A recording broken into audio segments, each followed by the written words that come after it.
Bonjour à tous et bienvenue dans cette nouvelle émission de Carrefour du Monde. Récemment, une citation de Lénine a été remise au goût du jour. Faites-leur avaler le mot, ils avaleront la chose. Celui qui contrôle le langage contrôle le monde. Le vocabulaire d'extrême gauche s'est répandu dans tous les espaces de la société, que ce soit le monde professionnel de l'entreprise, le monde de l'éducation, de la maternelle à l'université ou encore le monde du sport. Mais le plus significatif et peut-être le plus inquiétant est que même le monde religieux est lui aussi touché. La célèbre et magnifique cathédrale Notre-Dame de Paris, cathédrale catholique médiévale, a été ouverte au public en 1345. Avec son extérieur ancien et monolithique, son intérieur sacré et majestueux, c'est un des monuments parisiens les plus emblématiques. Elle a survécu à la Révolution française, la Seconde Guerre mondiale, des tempêtes violentes et divers soulèvements au cours des siècles. Mais l'incendie du 15 avril 2019 qui l'a ravagée a causé de graves dommages.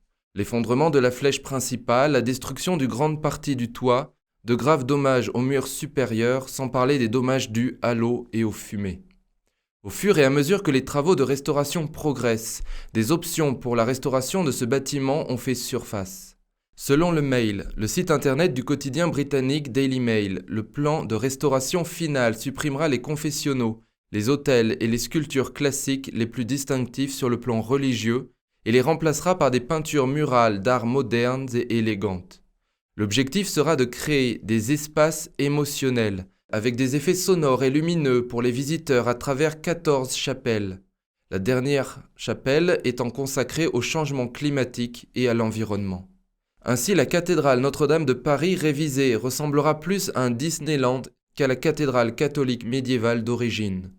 Et l'administration de l'Église souhaite transformer Notre-Dame en une salle d'exposition liturgique expérimentale, une sorte de parc à thème réveillé ou woke. C'est comme si Disneyland entrait dans Notre-Dame. Ce qu'il propose de faire ne se serait jamais produit à l'abbaye de Westminster ou à Saint-Pierre de Rome.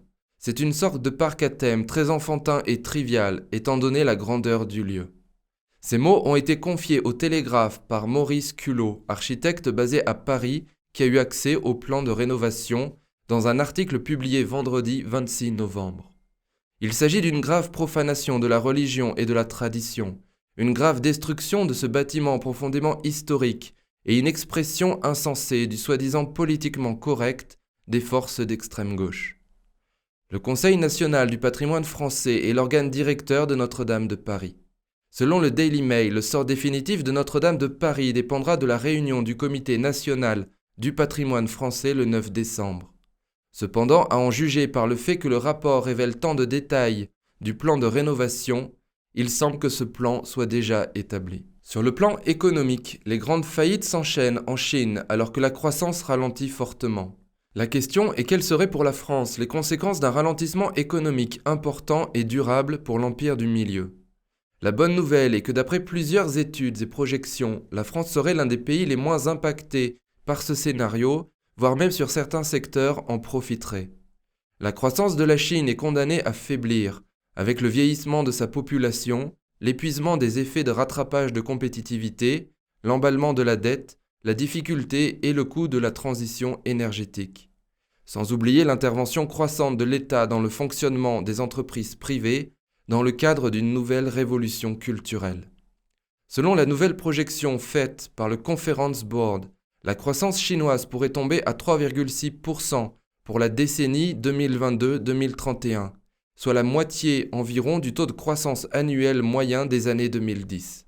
Un tel recul aura un impact important pour l'économie mondiale, mais variera selon les pays. Pour déterminer quels sont les pays les plus impactés, deux facteurs sont à prendre en considération.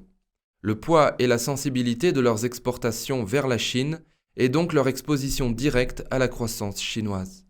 Sans surprise, les premiers à souffrir du ralentissement chinois sont majoritairement les pays asiatiques, parce que leurs chaînes d'approvisionnement sont étroitement imbriquées et que la Chine est devenue un débouché important pour leurs exportations. Les importations chinoises en provenance de Taïwan, de Malaisie et du Vietnam représentent 20% ou plus du PIB de ces pays. La Chine est aussi un partenaire important pour la Corée, Singapour ou la Thaïlande. Seule l'Inde, une économie auto-centrée sur sa demande domestique, serait mieux préservée du ralentissement chinois.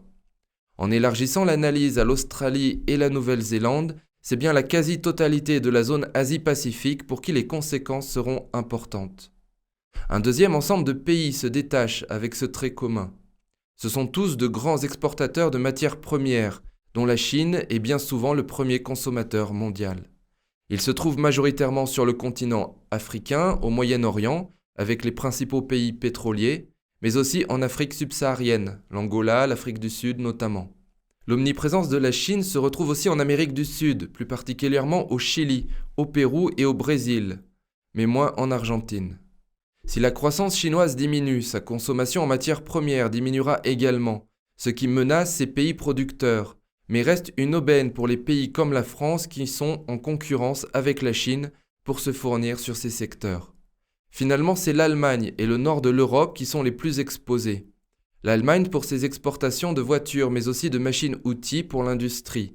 Selon l'idéologue du régime chinois, Qin Canzhong, l'Allemagne est le pays qui a le plus contribué au transfert de technologies occidentales vers la Chine, à hauteur de 60% pour elle seule.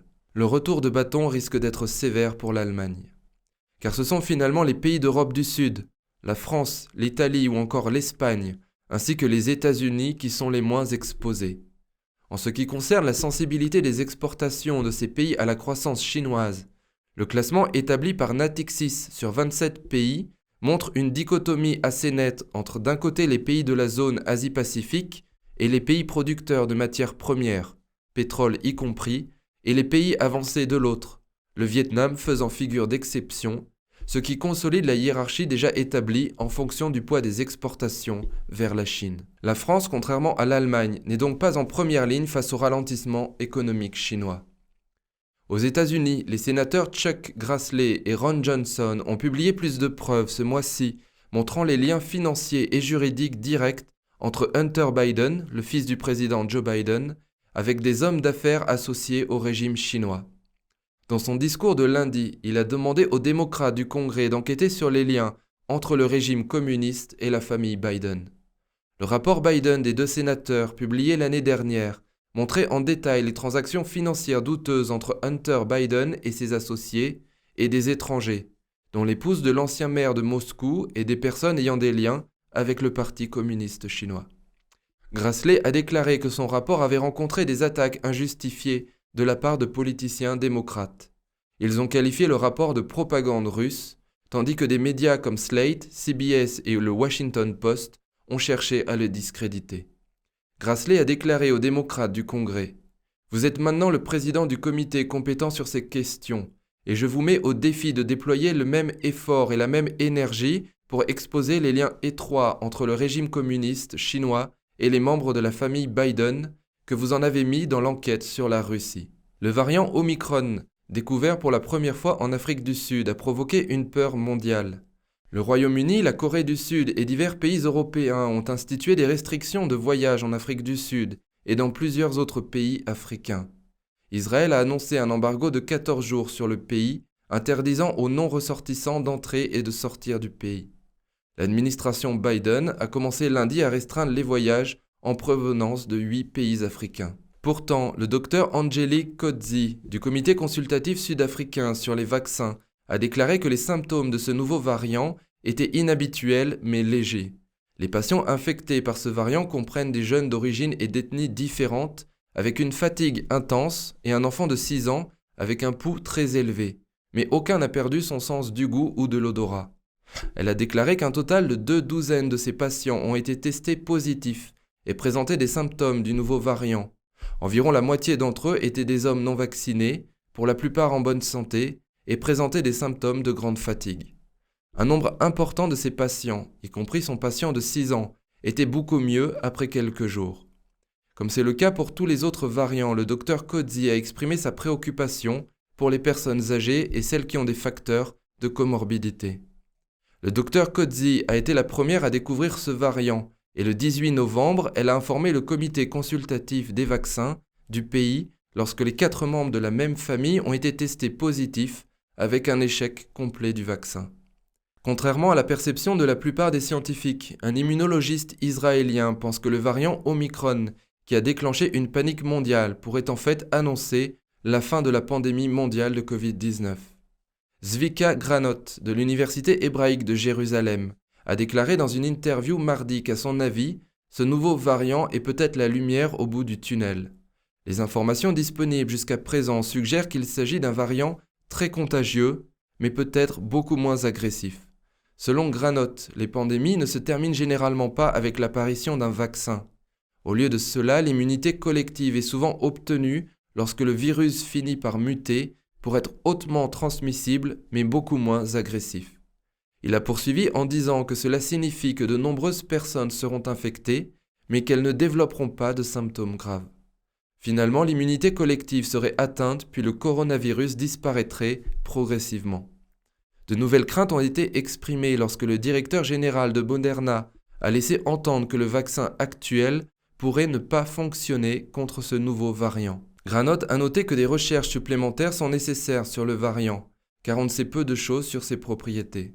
Cependant, si le variant Omicron s'avère peu agressif, la question de l'efficacité du vaccin peut ne pas être aussi pertinente. Habituellement, les coronavirus meurent en évoluant pour devenir moins agressifs. Valentina Zarkova est astrophysicienne et professeure de mathématiques à l'université de Northumbria, au Royaume-Uni. Elle a développé avec son équipe un modèle reproduisant avec précision l'activité cyclique du Soleil. Ces travaux ont fait l'objet en octobre 2015 d'une publication dans la prestigieuse revue Nature et font débat depuis cette date. Contrairement à la théorie du réchauffement climatique, les recherches de la scientifique Valentina Zarkova suggèrent que les températures mondiales pourraient se refroidir rapidement. Son article de 2015 prédisant l'arrivée d'un grand minimum solaire entre 2020 et 2053 a maintenant été, selon elle, confirmé. Zarkova cite des données, notamment de l'Observatoire royal de Belgique, les récentes températures basses et extrêmes, l'hiver le plus froid jamais enregistré en Antarctique et un temps exceptionnellement froid et neigeux au Texas au début de 2021. Les grands minimums solaires durent généralement plusieurs cycles solaires. Pendant cette période, le Soleil produit moins d'énergie et il y a moins d'activité de tâches solaires. Au cours du dernier grand minimum solaire, le minimum de Maunder, entre 1645 et 1715, les glaciers se sont étendus et la Tamise au Royaume-Uni a régulièrement gelé. Zarkova prédit que le début actuel du grand minimum solaire sera légèrement plus chaud que celui du minimum de Maunder et aussi plus court. Cela pourrait abaisser les températures mondiales d'1 degré Celsius. Le record actuel de température concernant le réchauffement climatique est une question controversée. Les données satellitaires collectées par l'Université de l'Alabama à Huntsville, de l'Union européenne et d'autres agences montrent toutes des températures mondiales inhabituellement élevées au cours des dernières décennies. De nombreux scientifiques pensent que cela est cohérent avec la conclusion selon laquelle le réchauffement climatique est causé par l'activité humaine. Mais d'autres enregistrements de température montrent le contraire, suggérant que les conclusions sur le réchauffement climatique sont fausses, exagérées ou trompeuses. Des conclusions erronées pourraient conduire à l'échec des efforts humains actuels. Zarkova pense que plusieurs personnes qui sont impliquées dans la promotion du réchauffement climatique sont déjà conscientes de la possibilité d'un climat plus froid dans un avenir proche. Mais leur objectif est de gagner au plus vite des recettes fiscales ou de bénéficier de la promotion des technologies vertes au nom de l'arrêt du réchauffement. Selon Zarkova, leurs intentions pourraient bientôt être dévoilées face aux faits. Voilà ce que je voulais vous dire pour aujourd'hui. Comme d'habitude, si vous avez apprécié cette émission, n'hésitez pas à vous abonner, partager et liker cette vidéo. Merci de m'avoir écouté, prenons soin les uns des autres et à très bientôt.